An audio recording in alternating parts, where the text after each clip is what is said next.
함께 나눌 하나님의 말씀 마가복음 9장 30절로 50절까지 말씀인데 49절과 50절 말씀은 함께 읽도록 하겠습니다. 그곳을 떠나 갈릴리 가운데로 지날새 예수께서 아무에게도 알리고자 아니하시니 이는 제자들을 가르치시며 또 인자가 사람들의 손에 넘겨져 죽임을 당하고 죽은 지 3일 만에 살아나리라는 것을 말씀하셨기 때문이더라. 그러나 제자들은 이 말씀을 깨닫지 못하고 묻기도 두려워하더라. 가버나움에 이르러 집에 계실새 제자들에게 물으시되 너희가 길에서 서로 토론한 것이 무엇이냐 하시되 그들이 잠잠하니 이는 길에서 서로 누가 크냐 하고 쟁론하였습니다. 예수께서 앉으사 12제자를 불러서 이르시되 누구든지 첫째가 되고자 하면 뭇사람의 끝이 되며 뭇사람을 섬기는 자가 되어야 하리라 하시고 어린아이 하나를 데려다가 그들 가운데 세우시고 안으시며 제자들에게 이르시되 누구든지 내 이름으로 이런 어린아이 하나를 영접하면 곧 나를 영접하며 누구든지 나를 영접하면 나를 영접함이 아니요 나를 보내신 이를 영접함이니라. 요한이 예수께 여짜오되 선생님 우리를 따르지 않는 어떤 자가 주의 이름으로 귀신을 내쫓는 것을 우리가 보고 우리를 따르지 아니함으로 금하였나이다. 예수께서 이르시되 금하지 말라. 내 이름을 의탁하여 능한 일을 행하고 즉시로 나를 비방할 자가 없느니라. 우리를 방대하지 않는 자는 우리를 위하는 자니라. 누구든지 너희가 그리스도에게 속한 자라 하여 물 한 그릇이라도 주면 내가 진실로 너희에게 이르노니 그가 결코 상을 잃지 않으리라. 또 누구든지 나를 믿는 이 작은 자 중 하나라도 실족하게 하면 차라리 연자맷돌이 그목에 매어 바다에 던져지는 것이 나으니라. 만일 내 손이 너를 범죄하게 하거든 찍어버리라. 장애인으로 영생에 들어가는 것이 두 손을 가지고 지옥고 꺼지지 않는 불에 들어가는 것보다 나으니라. 만일 내 발이 너를 범죄하게 하거든 찍어버리라. 다리 저는 자로 영생에 들어가는 것이 두 발을 가지고 지옥에 던져지는 것보다 나으니라. 만일 내 눈이 너를 범죄하게 하거든 빼버리라. 한 눈으로 하나님의 나라에 들어가는 것이 두 눈을 가지고 지옥에 던져지는 것보다 나으니라. 거기에서는 구더기도 죽지 않고 불도 꺼지지 아니하느니라. 사람마다 불로서 소금 치듯함을 받으리라. 소금은 좋은 것이로되 만일 소금이 그 맛을 잃으면 무엇으로 이를 짜게 하리요. 너희 속에 소금을 두고 서로 화목하게 하라 하시니라. 아멘. 이 시간에 우리 매일의 항상 우리 하나님 앞에 찬양을 드리겠습니다.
마가복음 9장 30절로 50절 말씀을 통해서 누가 그리스도의 참 제자일까라고 하는 주제와 함께 은혜를 나누기를 원합니다. 오늘 본문 31절을 보면 예수님께서 제자들에게 말씀하시기를 인자가 사람들의 손에 넘겨져 죽임을 당하고 죽은 지 3일 만에 살아나리라 라고 말씀하십니다. 예수님께서 제자들에게 두 번째 하신 말씀인데, 사람들의 손에 넘겨진다고 하는 것은 배신당한다고 하는 의미심장한 말씀입니다. 그런데 제자들은 그 말씀이 무슨 말씀인지 깨닫지 못하고 있습니다. 예수님이 배신을 당하시고 죽으실 것이라는 말씀이, 이 말씀을 예수님이 거듭 말씀하고 계시지만 그 무슨 뜻인지 알지 못했을 뿐만 아니라 그 말씀이 전혀 그들에게 들리지 않았습니다. 제자들은 예수님의 가르침이 거듭되고 있지만 여전히 깨닫지 못하고 두려워하고 있습니다. 예수님이 하시는 말씀의 본질이 무엇인지 모르면서도 그들에게는 또 다른 열심이 있었습니다. 예수님과 함께 길을 가는 동안 한 가지 주제로 이들이 함께 열띤 토론을 합니다. 토론보다는 논쟁이라는 말이 더 어울릴 것 같은데, 누가 높은 자리에 앉을 것이냐라고 하는 이 말로 서로 다투고 있었습니다. 사람들의 손에 넘겨져 죽임을 당하리라고 말씀하시지만 그 말씀에는 아무런 관심도 없이 예수님이 왕이 되실 것이라고 하는 기대를 하고 있었던 제자들이기 때문에 어떻게 서열을 정해야 하고, 내가 서열 중에 앞에 서야 하기 때문에 어떻게 하면 이것을 관철시킬 수 있느냐, 자기의 주요 관심사이기 때문에 그 부분을 가지고 열심히 다투고 있습니다. 그 사실을 알고 계셨던 예수님께서 가버나움에 들어가셨을 때 제자들에게 묻습니다. 너희가 길에서 토론한 것이 무엇이냐? 여러분 같으면 어떠시겠어요? 그런 질문을 여러분이 받으셨다면, 우리가 싸웠어요. 내가 우의정하겠다고 그래서 싸웠고, 제가 영의정하겠다 그래요. 자의정을 한대요. 쟤는 국무총리를 한다 그러고 나는 그래도 장관을 무슨 장관을 해야 된다 그러면서 싸웠어요. 여러분 그 대답을 잘 하실 수가 있으실까요? 낯뜨거워서 대답을 할 수가 없죠. 제자들도 아마 그런 상황이었기 때문에 그들이 대답 대신 잠잠했던 것으로 보여집니다. 그러자 예수님께서 또 이렇게 말씀을 하세요. 누구든지 첫째가 되고자 하면 뭇사람의 끝이 되며 뭇사람을 섬기는 자가 되어야 하리라. 첫째가 되기를 원한다면 끝이 되어서 뭇사람을 섬기는 자가 되어야 된다라고 말씀하십니다. 그리고 예수님이 어린아이 하나를 데려다가 제자들 가운데 세우시고 안으시며 또 말씀하십니다. 누구든지 내 이름으로 이런 어린아이 하나를 영접하면 곧 나를 영접함이요, 누구든지 나를 영접하면 나를 영접함이 아니요 나를 보내신 이를 영접함이니라라고 말씀하십니다. 예수님께서 누구든지 첫째가 되고자 하면 뭇사람이 끝이 되며 뭇사람을 섬기는 자가 되어야 하리라고 말씀하신 것을 보면 제자들 모두가 첫째가 되고 싶어 했던 것으로 보입니다. 모두 섬김을 받는 자리에 앉기를 원했던 것으로 보여집니다. 누구든지 내 이름으로 이런 어린아이 하나를 영접하면 곧 나를 영접함이요, 누구든지 나를 영접하면 나를 영접함이 아니요 나를 보내신 이를 영접하는 것이니라라고 말씀하셨는데, 예수님은 무엇을 말씀하시려는 것일까요? 영접한다는 말의 의미는 받드는 자, 섬기는 자를 말하고 있어요. 다시 말해 어린아이를 예수님의 이름으로 섬기는 자라는 말이에요. 왜 예수님이 어린아이를 들어서 그런 말씀을 하셨을까요?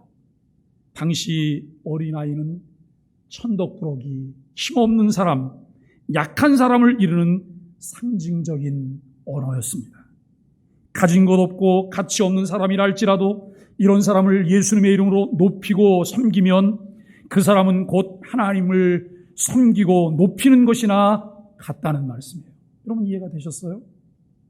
사회적 약자를 업신여기지 않고 예수 그리스도의 이름으로 그를 돌보고 섬기고 그를 높였을 때 하나님을 섬기고 하나님을 높여드린 것과 같다고 말씀을 하시는 거예요. 그러면 하나님을 섬기고 높이는 것이 여러분 쉽습니까? 어렵습니까? 생각으로는 너무 쉬운데요. 삶으로는 참 어려운 분들이 많으세요. 죽었다 깨어나도 내가 쟤를 왜 섬겨야 되고 내가 쟤를 왜 높여야 되고 나보다 못한 저것을 내가 왜 이런 마음을 가진 사람은 그것을 할 수가 없는 것이죠. 오늘 주님께서 그런 말씀을 하고 계십니다. 지난주일 우리는 예수님의 인격과 사역을 함께 나누면서 순종과 신뢰와 경배의 삶을 우리는 묵상해 보았습니다. 어린아이 같은 사회적 약자를 예수님의 이름으로 섬기는 행위는 결국 메시아의 십자가 사역과 깊은 연관이 있다고 우리는 보아야 합니다. 하나님의 아들이신 메시아 예수 그리스도께서 이 땅에 오신 것 자체가 낮아짐과 연결이 되어 있습니다. 십자가 죽음에 대한 예고를 예수님이 하시지만 제자들에게는 메시아는 높아지심과 영광 안에만 존재하고 있다는 거예요. 예수님을 따른다고 하는 것, 예수님이 이렇게 말씀하셨어요. 아무든지 나를 따라오려거든 자기를 부인하고 자기 십자가를 지고 나를 좇을 것이니라 라고 말해요. 예수님을 따르는 것을 포기하지도 못하면서 예수님이 말씀하셨던 대로 예수님을 따르지도 않아요. 중간에서 어정쩡하게 이렇게 위치를 잡고 있어요. 시간 낭비일 뿐이다 라고 생각이 들어요. 시간 낭비일 뿐이다. 어서 속히 결단하고 말씀이 나를 이끄는 대로 살아가야 되지 않을까? 이것은 어느 날 갑자기 되는 것이 아니라 지속적이고 꾸준한 경건 훈련을 통해서 얻을 수 있는 거예요. 이것이 하나님의 은혜라고 우리가 생각할 수 있습니다. 여러분, 그렇기 때문에 제자들은 예수님의 가르침을 듣고도 깨닫지 못했을 뿐만 아니라 궁금한 것을 묻기도 두려워했습니다. 예수님을 따르지만 낮아짐의 개념을 모르기 때문에 그들에게 겸손과 낮아짐, 섬김도 깨달을 수가 없었습니다. 주님은 스스로 자신을 낮추어 이 땅에 인간의 모습으로 오셨고 우리를 구원하기 위해 기꺼이 십자가의 고난을 담당하셨습니다. 예수님의 인격과 사역은 그 자체로 낮아짐과 섬김이었습니다. 우리가 예수님을 제대로 배우고 닮아간다면 그분의 성품과 삶의 태도를 닮아야 합니다. 겸손하지 않은 사람, 낮아지지 않는 사람, 그래서 눌리고 억울한 사람을 예수님의 이름으로 섬기지 않는 사람은 우리 하나님과 예수님을 깊이 깨닫지 못한 사람이라고 말해야 하지 않을까요? 예수님의 성품을 닮은 낮아짐과 섬김은 예수님을 믿는 믿음의 본질적인 모습이기 때문입니다. 낮아짐과 섬김은 성도들이 교양으로 선택할 덕목이 아니라 자신의 본질적인 성품으로 만들어야 할 덕목이라고 하는 것입니다. 이 일은 어떻게 가능할까요? 우리가 우리 주님의 말씀을 깊이, 주님의 말씀과 삶을 깊이 묵상할 때에만 가능해요. 주님의 발자취를 쫓아갈 때에만 이 일이 가능하다고 하는 것입니다. 무더운 8월을 보내고 있습니다. 어제 입추가 지났어요. 이제 내일 모레면 말복이 지났죠. 그런데 벌써 지난 주간부터는 밤중에 에어컨과 선풍기를 꺼고 잠자리 들 수가 있게 되었어요. 밤이면 시원한 바람이 집 안으로 들어옵니다. 그리고 새벽녘이면 추워서 이불을 당겨서 덮어야 되는 그런 이제 시원함이 오기 시작해요. 여러분, 계절은 때가 되면 변해요. 기후의 변화는 어김없이 돌아오더라고요. 그런데 사람은 변하는가요? 안 변하는가요? 꽤 많은 사람들이 이렇게 말을 해요. 사람은 안 변해요 라고 말을 해요. 사람은 안 변해요. 사람은 안 변하지요. 그런데 사람은 변합니다. 무엇으로요? 성령의 은혜로. 성령의 역사로 사람이 변합니다. 그렇기 때문에 어떤 분이 이렇게 말을 해요. 저 사람이 변하면 내가 손가락에 장을 지지게 되는 날이 올 것입니다. 그렇기 때문에 그렇게 입찬 말을 해서는 안 돼요. 왜냐하면 나는 못하지만 성령님은 그 일을 하시기 때문이에요. 우리는 이 8월 달을 맞이하면서 경건과 수련의 달이라고 말을 해요. 무더위와 코로나가 우리로 하여금 이 경건과 수련에 많은 지장을 가져다 주고 있어요. 그러나 여러분, 교회는 참 이상한 집단이었어요. 여름이면 너무 더워서 수업을 할 수 없다고 아이들 다 방학을 시키는데 교회는 여름 성경학교를 시작해요. 겨울에 추워서 수업을 할 수 없으니까 집에 있으라 그러는데 교회는 겨울 성경학교도 해요. 그 성경학교가 한국교회를 성장시키는데 아주 중요한 모판 노릇을 했어요. 주일학교 역할이 그만큼 중요했다는 거예요. 그런데 코로나가 우리에게 그와 같은 것을 막아버렸어요. 우리 교회도 다음 주부터 어른이 여름 성경학교를 계획하며 그 일을 준비하다가 비대면이 되니까 그럼 비대면으로 하자 그랬어요. 비대면으로. 그런데 여러분 또 제한적으로 허용이 됐죠? 다음 주일부터. 그렇기 때문에 우리가 비대면이 아니고 대면으로 어른이 여름 성경학교를 시작하게 되는 거예요. 여러분, 이 시간들을 통해서 우리가 함께 은혜를 나누게 돼요. 또 우리는 매일 아침 소망의 아침 묵상을 배달하고 있습니다. 매일 소망의 아침을 배달하고 있어요.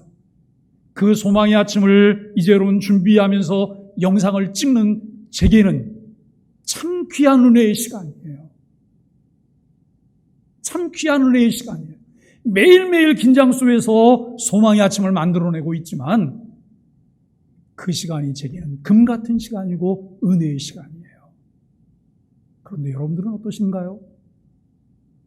아침 묵상을 매일 꾸준히 조금 더 심도 있게 묵상을 하게 된다면 교회 공동체 하나됨을 이끌어낼 뿐만 아니라 교회 공동체가 말씀 속으로 걸어 들어가는 하나님의 은혜를 보게 될 것입니다. 말씀이 나 자신을 변화시키는 놀라운 은혜를 우리가 보게 될 것입니다. 그리스도의 장성한 분량에까지 자라가는 것을 우리가 경험하게 될 것입니다. 성경을 통하여 우리 주님의 말씀을 깊이 묵상하고 그 말씀이 나의 성품화 되기까지 끊임없이 계속 자라가야 합니다. 예수 그리스도를 주로 믿고 고백하는 순간 우리는 영적 신생아로 출생한 것이고 동시에 성화, 점진적인 성화가 시작이 되었음을 우리가 알게 되어집니다. 큰 자가 되려는 것이나 높은 자리를 탐하는 것이 아닌 작은 자들을 그리스도의 이름으로 섬기는 자들이 예수님의 참 제자들입니다. 예수님께서 어떤 사람이 주님의 참 제자가 될 수 있는지를 말씀하시자 요한이 나서서 말합니다. 선생님, 우리를 따르지 않는 어떤 자가 주의 이름으로 귀신을 내쫓는 것을 우리가 보았습니다. 그래서 가서 우리를 따르지 않기 때문에 그것을 하지 말라 그랬습니다. 마치 요한은 그것을 자랑스럽게 생각을 했어요. 왜냐하면 우리 그룹이 아닌 내 계파가 아닌 다른 사람들이 주님의 이름을 도용해서 그 이름을 남용해서 능력을 행하고 있는 것을 봤기 때문에 그것을 내가 금지시켰다는 거예요. 이 말을 했을 때 예수님이 어떻게 반응을 보였을까요? 야, 너 참 잘하겠다.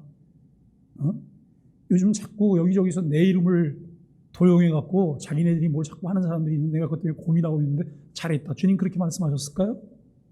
아니에요. 주님은 우리들이 가지고 있는 개념과 완전히 다른 개념을 가지고 계세요. 여러분, 이것을 관심 있게 살펴보고 추적해보면 성경이 훨씬 더 우리 눈에 읽혀져요. 설교가 훨씬 더 우리 귀에 더 잘 들려오게 돼요. 예수님이 이렇게 말씀하셨어요. 금하지 말라. 내 이름을 의탁하여 능한 일을 행하고 즉시로 나를 비방할 자가 없느니라. 우리를 반대하지 않는 자는 우리를 위하는 자니라. 누구든지 너희가 그리스도에게 속한 자라 하여 물 한 그릇이라도 주며 내가 진실로 너희에게 이르노니 그가 결코 상을 잃지 않으리라라고 예수님 말씀하십니다. 왜 예수님이 금하지 말라고 하셨을까요? 내 이름을 의탁하여 능한 일을 행하고 즉시로 나를 비방할 자가 없느니라 라고 말을 해요. 여러분, 우리를 반대하지 않는 자는 우리를 위한 자예요.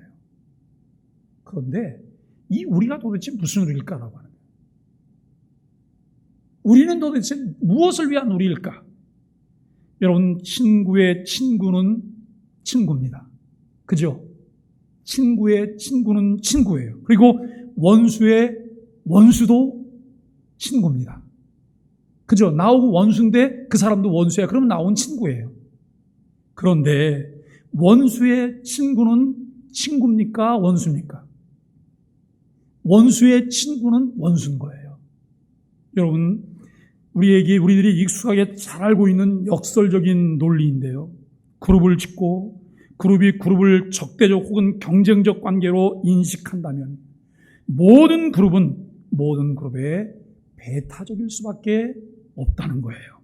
그런데 예수님의 생각은 다릅니다.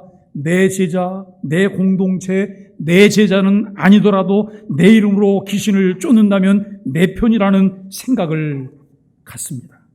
그러나 나의 영역과 너의 영역을 어떻게 선을 그어 구별할까? 이것이 중요하지 않습니다. 그가 하는 일이 하나님 나라를 확장하는 데 기여하는 일이라면, 그가 하나님의 뜻대로 행하는 사람이라면 그 사람이 내 편에 속하지 않고 내 그룹에 속하지 않았더라도 상관이 없어야 돼요. 교회 밖에는 굉장히 심하죠. 왜냐하면 이익 집단이기 때문에 자기의 이익을 위한 사람들이 속한 그룹이어야 돼요. 그런데 교회에서도 상당 부분 많은 사람들이 이렇게 생각을 하면서 살아요. 여러분, 교회는 하나님의 영광을 위해 존재하잖아요. 교회의 모든 제도와 조직도, 교회에서 행하는 모든 것들이 하나님의 영광을 위해서 행해지는 거예요. 그런데 우리 목장이 오늘 이렇게 했는데 그 다음 목장은 더 뻑적지근하게 무슨 식사 준비를 하면서 했다고. 그래갖고 먼저 했던 목장이 시기 질투를 하는 거예요. 도대체 왜 그러는지 모르겠다고. 자기네만 잘난 거야? 이러면서 도대체 무슨 생각으로 그런 말을 하게 될까요? 나예요. 우리 그룹. 어느 날 예수님께서 계실 때 제자들이 이렇게 말했어요. 선생님, 가족들이 찾아왔어요. 예수님의 어머니와 동생들이 찾아왔어요. 그랬더니 예수님이 뜬금없이 이렇게 말씀하셨어요. 누가 내 가족이냐? 누가 내 가족이냐? 내 아버지의 뜻대로 행하는 자가 내 가족이니라 라고 말씀하셨어요. 여러분, 이 말의 의미를 잘 예수님 좀 이상하다. 아니, 어떻게 가족이 찾아왔는데 저렇게 헛소리를 하지? 이게 정말 헛소리일까요? 역설적인 말씀이시잖아요. 우리에게 진정한 가족의 의미는 무엇일까요? 내 아버지의 뜻대로 행하는 자가 내 가족이라는 거예요. 우리가 여러분 교회 안에서 때로는 반목을 하고 서로는 다투고 등을 지게 되고 편을 만들어. 그런데 나와 반목하고 다투고 편을 진 사람일지라도 그 사람이 하나님 뜻대로 무엇을 하면 우리는 그것에 대해서 열심히 박수를 쳐줄 수 있는 마음이 우리에게 있어야 된다는 거예요. 그리고 그에 대해서 함께 기뻐하며 칭찬해 줄 수 있어야 된다는 거예요. 이것이 가족이잖아요. 이것이 공동체잖아요. 주님께서 원하시는 것이 이런 부분이에요. 우리가 조금 더 여러분 열린 마음으로 교회와 이웃과 세상을 바라보아야 합니다. 하나님의 나라를 바라보는 넓은 시야를 갖고 그리스도의 마음을 나눌 수 있을 때 교회가 교회되어질 수 있고, 그렇게 하는 사람들이 그리스도의 참 제자가 된다는 말씀입니다. 42절 말씀에 또 누구든지 나를 믿는 이 작은 자 중 하나라도 실족하게 하면 차라리 연자 맷돌이 금옥에 매어 바다에 던지는 것이 나으니라라고 말씀합니다. 이것은 예수님과 함께 다니면서도 서로 첫째가 되겠다고 싸우며 하나님의 형상대로 지음받은 사람들을 멸시하여 누구라도 실족하게 한다면 주님의 참 제자가 될 수 없다는 뜻으로 하신 말씀으로 이해할 수 있습니다. 참 묘하죠. 교회는 열심히 부흥을 위해서 기도해요. 또 열심히 전도도 해요. 여러 가지 노력들을 해요. 그래서 열심히, 그런데 사람들은 미워하고 증오하고 여러분 등져서 사람들을 자꾸 교회에서 나가게 해요. 참 묘한 거예요. 도대체 누구를 얻으려고요? 누구를 위해 그 교회가 그렇게 해야 되죠? 꽤 많은 사람들이 교회의 냉랭함 때문에 교회를 떠난 사람들이 많아요. 사회보다 더 무서운 거예요. 여러분, 그가 교회 안에 어떤 직을 행한다 할지라도, 그가 늘 천사의 말을 한다 할지라도 그런 모습을 가지고 있다면 그를 참 제자라고 말할 수가 없다는 거예요. 예수님께서는 이어서 또 손으로 발로든 눈으로든 죄를 짓는 자는 천국에 들어가지 못할 것이라고 말씀하세요. 오늘 본문 43절로 48절까지인데요. 성경을 가지시고 성경을 함께 읽어보실까요? 만일 내 손이 너를 범죄하게 하거든 찍어버리라. 장애인으로 영생에 들어가는 것이 두 손을 가지고 지옥 곧 꺼지지 않는 불에 들어가는 것보다 나으니라. 만일 내 발이 너를 범죄하게 하거든 찍어버리라. 다리 저는 자로 영생에 들어가는 것이 두 발을 가지고 지옥에 던져지는 것보다 나으니라. 만일 내 눈이 너를 범죄하게 하거든 빼버리라. 한 눈으로 하나님의 나라에 들어가는 것이 두 눈을 가지고 지옥에 던져지는 것보다 나으니라. 거기에서는 구더기도 죽지 않고 불도 꺼지지 아니하느니라 라고 말씀합니다. 손이나 발이나 눈을 잃더라도 하나님 나라는 반드시 들어가야 한다는 것이지요. 하나님 나라에 들어가지 못하는 일은 큰일 날 일이라고 말씀을 해요. 여러분, 이 말씀을 보다 보면 다른 곳에 있는 말씀들과 자꾸 이렇게 부딪혀요. 충돌하게 돼요. 아니, 하나님 나라는 예수 믿으면 들어간다고 해놓고 이거 무슨 이런 이야기를 자꾸 하지? 라고 하는 생각을 해요. 사랑하는 여러분, 예수 그리스도를 주로 믿고 고백하게 되었을 때 우리가 구원받은 하나님의 자녀가 되는 거예요. 이 구원은 외부에서 나에게 주어진 은혜에 의해서 구원 한 번에 이루어지는 거예요. 단번에. 그런데 그 구원이라는 것이 도대체 무엇입니까? 내가 죄 가운데 있었어요. 죄 때문에 나는 지옥 형벌을 받아야 될 사람이에요. 그런데 하나님의 아들 예수 그리스도가 내 죄를 십자가에서 대신 담당하셨어요. 그것을 믿게 됨으로 나는 죄사함을 얻었을 뿐만 아니라 의롭다고 하는 칭의를 받았어요. 그런데 그때 죄사함 받은 것이 언제부터 언제까지 죄사함 받은 거예요? 원죄만 사함 받은 걸까요? 원죄만. 아담과 하와가 지은 죄가 인간들에게 다 여러분 것이 흘러내려오고 있는데 그 죄만 용서받은 것일까요? 아니요. 원죄뿐만 아니라 자범죄도 용서를 받으신 거예요.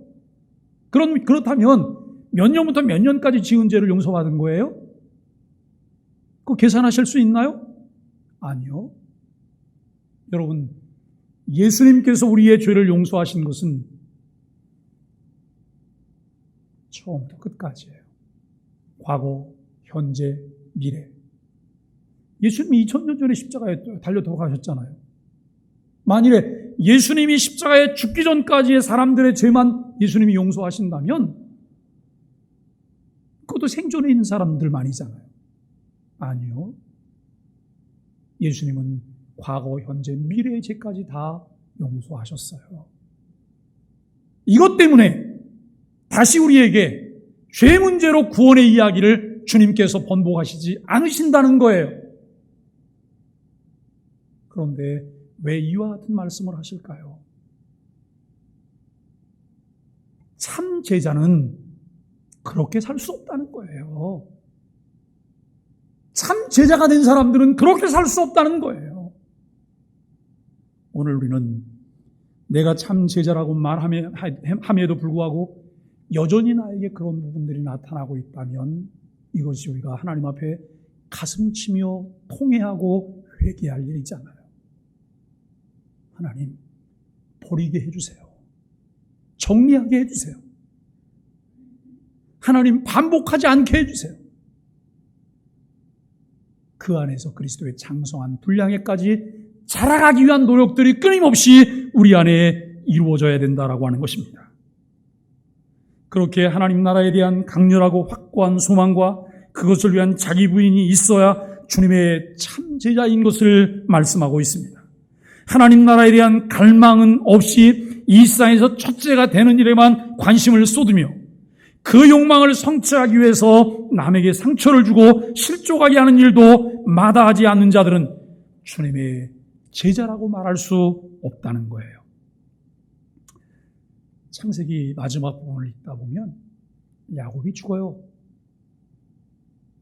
야곱이 험한 세월 130년 세월을 살고 죽게 되는데요. 야곱이 죽기 전에 아들 요셉에게 뭔가를 막 강요를 해요. 그러면서 약속하라 그래요. 아들아, 약속해. 맹세해. 그게 뭔지 아세요? 내가 죽거든 내 유고를 여기에 두지 말고 가나안으로 가져가라. 가나안으로 가져가라. 여러분, 아브라함과 이삭과 야곱에게 하나님이 주셨던 약속의 땅이 가나안 아닌가요? 그런데 이들은 자연스럽게 이들이 흉년이 들어서 애굽 땅으로 이주를 해오게 돼요. 애굽 땅에 이주해 올 때에 그들이 머물렀던 고센이라고 하는 땅은요, 나일강을 끼고 있기 때문에 아주 비옥한 땅이에요. 물 걱정하지 않아도 되고 비 걱정하지 않아도 되는 곳이에요. 그런데 가나안 땅도 비옥한 땅이지만 그 가나안 땅은 늘 하나님만 바라봐야 돼요. 하나님께서 필요에 따라 물을 주셔야지만 농사가 가능하고, 그리고 이제 소와 양떼를 기를 수가 있는 곳이에요. 야곱이라고 하는 사람을 볼 때 야곱이 얼마나 약삭빠른 사람이에요. 형님 에서를 속여서 장자권을 빼앗은 사람이고, 외삼촌 라반의 집에 가서 일을 하면서 온갖 수법들을 다 동원해갖고 재산을 취했던 사람이에요. 그야말로 도둑놈 사기꾼 같은 사람이잖아요. 그런데 그 야곱이 말년에 죽기 전에 아들 요셉에게 이렇게 말을 해요. 내 유고를 하나님이 약속하신 가나안 땅으로 가져가라. 그리고 거기서 장사를 치르라라고 하는 이야기예요. 여러분, 이것을 유언으로 말할 뿐만 아니라 아들을 불러놓고 맹세하게 해요. 약속하게 해요. 왜 그랬을까요? 야곱 마음 가운데 하나님이 약속하신 그 땅에 대한 사모함이 있었던 거예요. 여러분, 우리는 어떠세요? 하나님께서 약속하신 본향에 대한 사모함이 있을까요? 천국에 대한 사모함이 있을까요? 하나님의 나라에 대한 사모함이 우리에게 있을까요? 오늘 우리가 함께 말씀을 나누면서 남들이 다 좋아하는 이 세상에서의 부귀 영화를 포기하기를, 제 손이나 발이나 눈을 잃듯이 하면서도 하나님 나라를 사모하는 사람이 주님의 참된 제자인 것을 말씀하고 있습니다. 본문 마지막 두 절을 말씀도 예수 그리스도의 참 제자가 되는데 관련이 있습니다. 먼저 49절을 보면 예수님께서 말씀하시기를 사람마다 불로소 소금 치듯함을 받으리라 라고 말씀하세요. 레위기 2장 13절을 보면 내 모든 소재물에 소금을 치라 내 하나님의 언약의 소금을 내 소재에 빼지 못할지니 내 모든 예물에 소금을 드릴지니라 라고 말씀합니다. 이에 비추어 볼 때 소금 치듯함을 받으리라는 말씀은 하나님께 제물로 바쳐짐을 뜻하는 것으로 볼 수 있다는 것이죠. 그러면 사람마다 불로서 소금을 치듯함을 받으리라는 말씀의 의미는 무엇일까요? 불은 소금처럼 정화의 기능을 가집니다. 또 불은 심판과 징벌을 상징하기도 하고 또 핍박과 시련을 상징하기도 합니다. 이런 것을 종합해 볼 때 사람마다 불로서 소금 치듯함을 받으리라는 말씀은 모든 제자들은 박해를 받을 것이지만 그 시련을 이겨냄으로써 하나님께 제물로 받아들여질 것이라고 하는 뜻으로 이해할 수 있다는 것이죠. 끝절인 본문 50절에서 예수님께서는 말씀하십니다. 소금은 좋은 것이로되 만일 소금이 그 맛을 잃으면 무엇으로 이를 짜게 하리요 너희 속에 소금을 두고 서로 화목하라 라고 말씀하십니다. 소금 맛을 잃지 않아 예수 그리스도의 참 제자라고 말을 해요. 여러분 어떤 교회를 다니고 싶으세요? 또 우리가 어떤 교회를 만들고 싶으세요? 막 성장하는 교회요? 막 성장하는 교회보다 더 중요한 것은 소금 같은 역할이 이루어지는 교회예요. 소금 같은 역할이 이루어지는 교회. 가고 싶은 교회, 따뜻한 교회, 화목한 교회, 사랑이 넘치는 교회, 은혜가 있는 교회. 나를 맡길 수 있고 나를 던질 수 있고 내가 함께하고 싶은 교회. 이런 교회여야 한다라고 하는 생각을 갖게 됩니다. 너희 속에 소금을 두고 서로 화목하라 하신 말씀은 소금이 어떤 것을 보존하기 위해서 자기 자신을 던져서 녹아 없어지는 기능 때문에 희생을 상징하듯이 서로 양보하고 희생하는 자세로 화목하라고 하는 말씀입니다. 서로 처체가 되겠다고 양보할 줄 모르고 다투느라 화목하지 못해가지고는 예수 그리스도의 참 제자를 할 수가 없습니다. 섬길 줄 모르며 작은 이들을 무시하고 실족하게 하면서 스스로 주님의 제자라고 생각하지 말라는 것입니다. 오늘날 우리는 예수님을 직접 몸으로 따라다닐 수 없습니다. 그럼에도 불구하고 우리가 예수 그리스도의 제자가 될 수 있는 길은 주님께서 일찍이 가르쳐 주셔서 알 수 있습니다. 예수님의 말씀을 바로 깨달아야 합니다. 그의 십자가의 죽으심의 의미를 바로 이해하며 살아야 합니다. 그의 부활의 능력을 확신해야 합니다. 자기를 낮추고 남을 높이며 섬기는 이유가 분명한 제자가 되어야 합니다.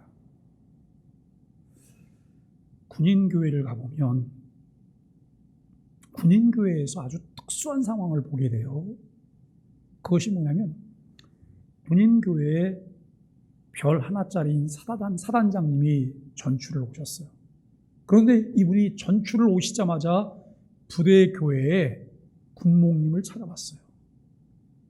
군목님은 계급이 소령이었어요. 부부가 와서 그 군목님 앞에 탁 무릎을 꿇더니 목사님 저희를 위해서 기도해 주세요.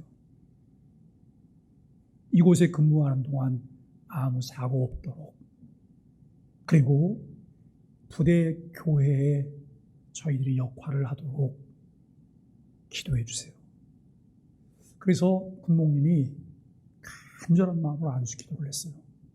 그리고 그 다음날 아침이 됐는데 이분이 정장을 입고 예배 시간 1시간 전에 그 부인과 함께 나오셨어요.